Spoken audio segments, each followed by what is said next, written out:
Okay, here we are, another week. And this week, I'm going to be discussing the power of accountability. So, have you ever started the year with a resolution only to realize a few months later that it's already fallen apart? And if that sounds familiar, well, you're not alone. Right now, we're about 10 weeks into the new year. And research into resolutions tells a really interesting truth, which you may or may not want to leverage. Right, 92% of people who set resolutions don't stick with them. So you've basically all stopped doing what you said you're going to do. By the end of January, 88% have already given up. And you might be even more surprised to hear that most people just bumble their way through life. They don't set goals in the first place anyway. About 83% of people don't actually have any clear goals or set any sort of realistic glide paths for their future. And only 3% of people actually write their goals down and stick to them. So what exactly is happening here? Why do we struggle so much with follow through? Is it motivation that's the problem? Is it a self-discipline issue? Or is there something deeper that's going on? Well, there is a reason that I often say to coaching clients, show me your schedule and I'll show you your priorities. The truth is, most resolutions don't fail because a person lacks motivation.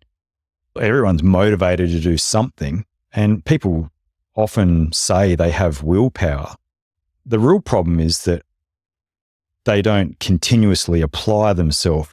They don't have a consistent application of effort over time. Think about it. Most resolutions are really way too big, or actually too vague, or just too unrealistic. And, you tell yourself you're going to hit the gym 6 days a week, cut out all sugar, start meal prepping, get down to 10% body fat. What a load of bollocks, because about 2 weeks in, all of that has stopped. There's no more tracking in MyFitnessPal. You're not doing meal prep on Sundays. You're probably not even going to the gym anymore, and you're not getting your 10,000 plus steps a day. All right. So you're usually good for about 2 weeks of consistent effort. That's how long your motivation will keep you doing that sort of thing, because life happens. You miss a day. Suddenly missing one day turns into missing a week. Then you get on a few beers with your friends. Perhaps you go out 2 nights in a row, and then you're right back to where you started. In fact, you're worse off than what you were in that week between Christmas and New Year's. Or just take the classic, I want to get fit resolution. What does that even mean? Like, fit for what? Do you want to lose weight? Do you want to build more muscle? Do you want to run a marathon? Do you want to learn how to play tennis? If your goal isn't really clear, how do you know if you're actually making any progress? If you can't measure it, how do you know that you're actually applying yourself and going in the right direction? It's like saying, I want to travel more. Great. Where do you want to go? Well, if you haven't picked a destination, if you haven't got the tickets, then you can have all the aspirations in the world to travel more, but you're probably not going to leave anywhere. And then there's this whole thing around accountability, or the lack of it, which is really what I want to talk about today. If you don't have a system in place to keep yourself on track, it's way too easy to just slide into old habits, or just to move in the wrong direction from what it is that you're trying to achieve. Let's say, for instance, that you want to learn how to speak Italian. Well, unless you've told someone what it is that you want to do, unless you're being held accountable for that, chances are you're not going to learn Italian at all. You haven't signed up for a class. You haven't scheduled it, as a priority.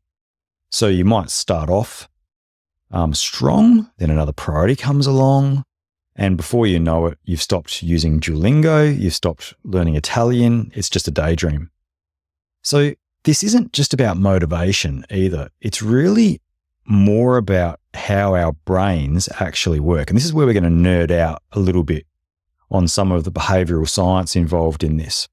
So the Zeigarnik effect tells us that unfinished tasks weigh on us mentally. So you have this nagging feeling that you should be doing this thing.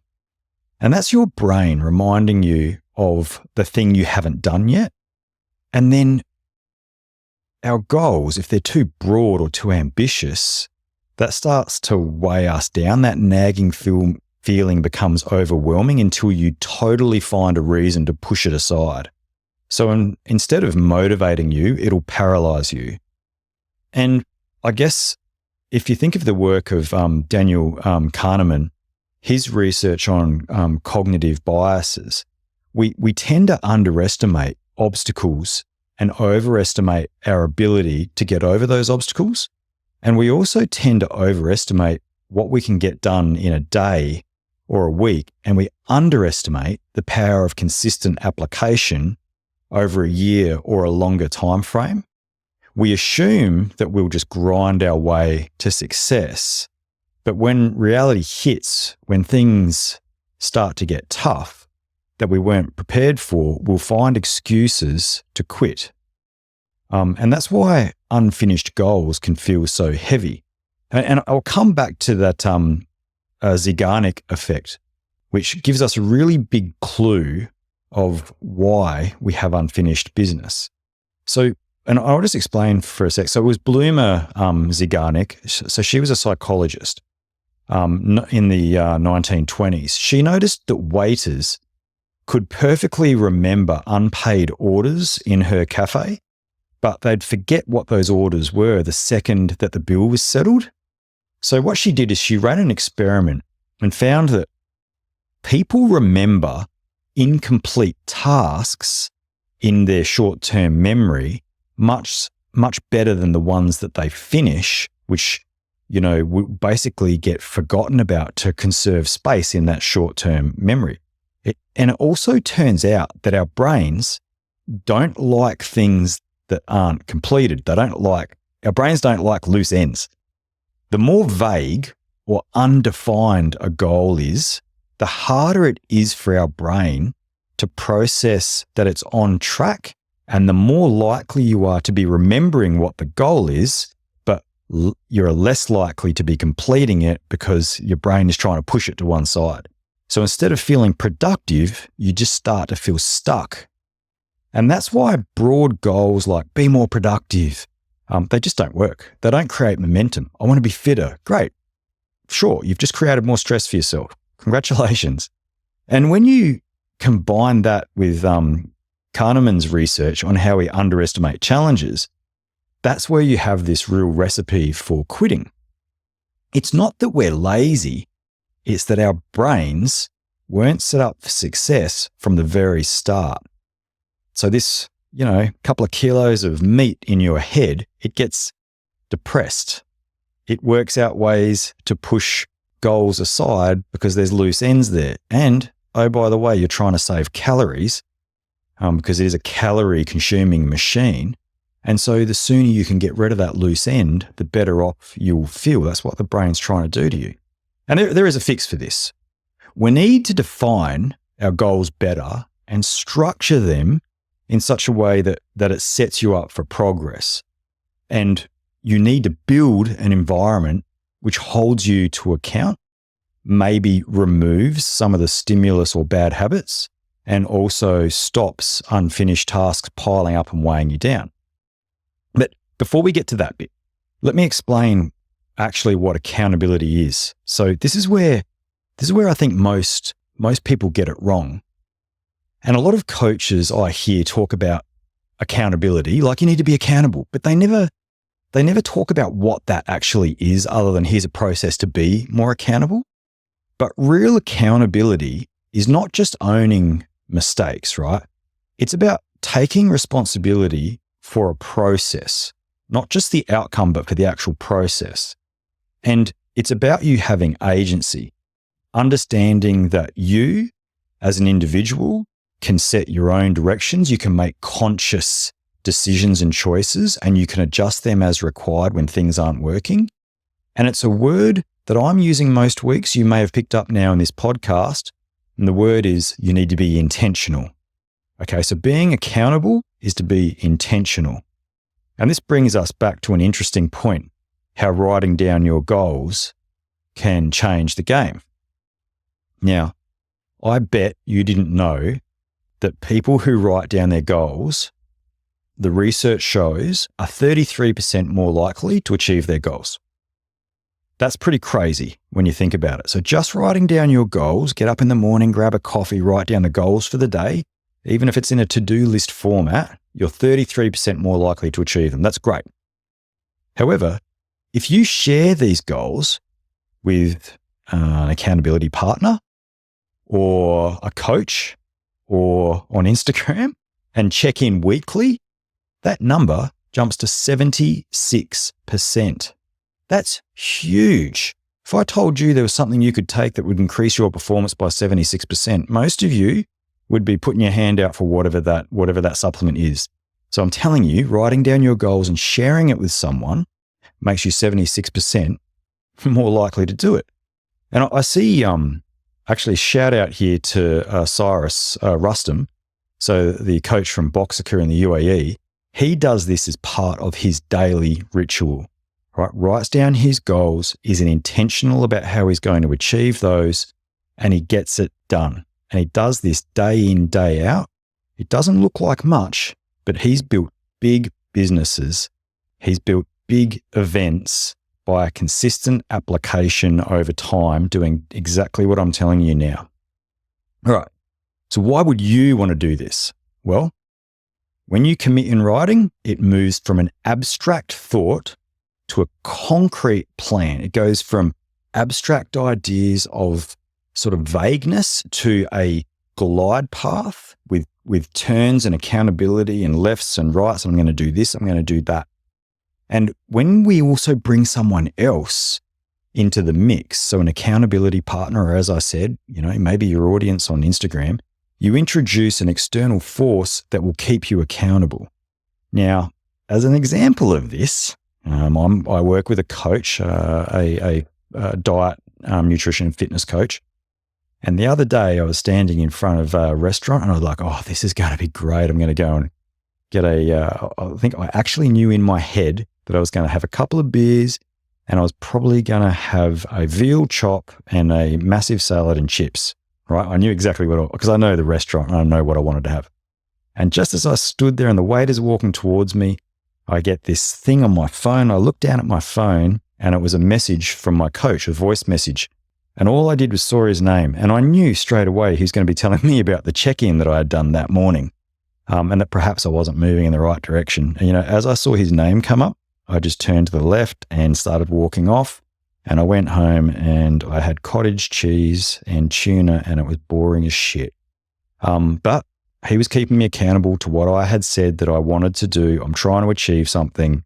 And so part of wanting to achieve something is the fact that actually I've got to commit to this boring as shit meal, most often than not for lunches. Anyway, it is what it is.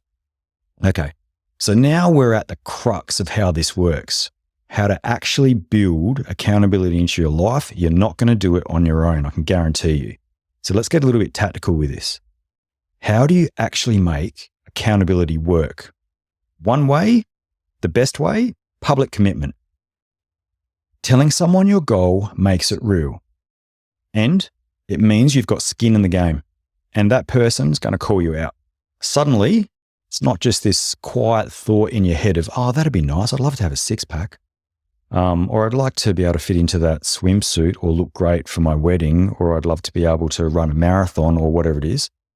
Because now you're not just invested in what you think, you've invested in proving to yourself and others that you'll follow through with the things you need to do to meet that accountability goal. And there's another way. James Clear talks about habit stacking. I think this is pretty cool, actually. This is where you tie a new habit to an existing one.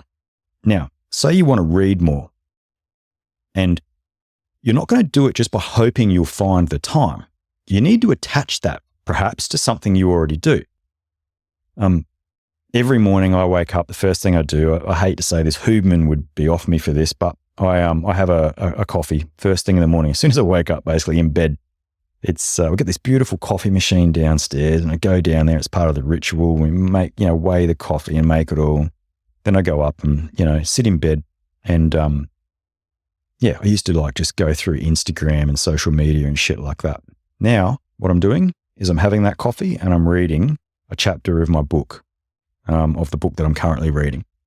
So that's what I'm trying to do. I'm trying to stack one habit on top of another. So you could do that. You could read while you're having your morning coffee, or perhaps it's like, instead of scrolling on my phone on the journey from, Mascot to the city every day, if that's where you go to work, perhaps you'll read on the train instead of, doom scrolling. The goal is to make the habit fit into your routine rather than forcing yourself to build a whole new schedule around a habit. And of course, you need those scheduled reviews too. Weekly and monthly, perhaps daily, like I just mentioned with Coach Cyrus. Okay, whatever works for you. The point is, regularly checking in keeps you from veering too far off course before it's too late and you're now not going to achieve that goal. And also, as I would say, obviously consider getting a coach. I'm a high performance coach with clients, and I hold them accountable to the things they say they're going to do. If you take one thing from this podcast, let it be that motivation is fleeting, but structure lasts. Motivation is for amateurs and consistency is for champions. Now, here's what you can do today. First things first, get specific with your goals. Vague goals do not work. Make them clear and actionable. For instance, here's mine. I want to write another book by the end of this year and have it delivered to the publisher. Right, next. Break the goal down into small, manageable steps. Big goals feel overwhelming, and as we've said before, you will sway away from the path. Small steps keeps you moving forward. As an example, I'm going to commit every Sunday afternoon, evening, 1 hour of the Sunday to block out time for 1 hour every day to write my new book. So I'm going to sit in front of my schedule and I'm going to block out that time in my diary where I don't have any client meetings, where I don't have any coaching calls, where I will apply myself to writing whatever it is over that 1 hour for each day. Okay, so that's a big change. Then find an accountability partner, whether it's a friend, a coach, as I've mentioned, or a community. Checking in with someone makes a huge difference. As an example again, so for me wanting to write a book by the end of the year, I'm going to write 1 hour a day. I'm telling you all that now on this podcast. And it'll be finished by the end of the year. There you go. I've told you that. You're my accountability partners. Then track your progress. And you could use a journal, you could use an app, or even a whiteboard, whatever works for you. But so again, as another example, I will publicly track my progress on Instagram. So on that Sunday, when I sit down and schedule myself for the week, I'll also review what I've done the previous week and let everyone know. Okay. Some final thoughts. Moving beyond resolutions, the truth is most resolutions fail because they're built on hope instead of habit. They rely on people being motivated for a long period of time instead of using systems. But the people who actually follow through, they don't just set goals, they build a structure. They build a system that forces them to stay accountable. So I want you to ask yourself, what's one thing you can take ownership of right now? What's one goal that you can hold yourself accountable to starting from today? What is that? And how are you going to hold yourself accountable? How are you going to structure it? Who are you going to tell? And what gates are you going to have to make sure you're on track as you go? And then let's make this happen. Feel free to reach out and let me know if you want to be held accountable. And if this resonated with you today, I want you to share it with someone who needs to hear it. That's the first step in accountability, putting it out into the world. So I'm Bram Connolly. You can read more about accountability in tomorrow's In Hindsight newsletter. And you can subscribe to that in my bio, which is in my Instagram Bram Connolly, leadership, and I'll catch you next time on In Hindsight.